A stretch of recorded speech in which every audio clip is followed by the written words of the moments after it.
করবেন না, এটা করবেন না।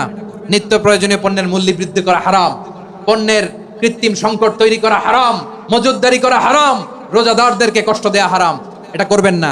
7 নম্বরে সর্বশেষ কথা, অধীনস্থ যারা আছে তাদের কাজের চাপ আপনারা কমিয়ে দিবেন। কাজের লোক, ফ্যাক্টরির ওয়ার্কার, স্টাফ, তাদের প্রতি যদি রহম করেন, আপনার উপর রহম করবে কে? এই পবিত্র রমাদানের 7টা করণীয়, 7টা বর্জনীয় মনে রাখা যাবে তো ইনশাআল্লাহ? আল্লাহ এই রমজানকে তুমি বরকতময় করো, হাত তোলেন। আল্লাহুম্মা বাল্লিগনা রমাদান, আল্লাহ এই রমাদানকে বরকতময় করো। রমজানের 7টা করণীয় এবং বর্জনীয় যে আমরা শুনলাম, পালন করার তৌফিক দান করো। রব্বানা তাকাব্বাল মিন্না ইন্নাকা আনতাস সামিউল আলিম ওয়া তুব আলাইনা ইয়া মাওলানা ইন্নাকা আনতাত তাওয়াবুর রহিম। সুবহান রাব্বিকা রাব্বিল ইজ্জাতি আম্মা ইয়াসিফুন ওয়া সালামুন আলাল মুরসালিন ওয়াল হামদুলিল্লাহি রাব্বিল আলামিন। আমার প্রিয় ভাইরা, আজকের প্রোগ্রামের মধ্য দিয়ে আমার বিভাগীয় প্রোগ্রাম শেষ। আমি সবাইকে শুকরিয়া জানাই।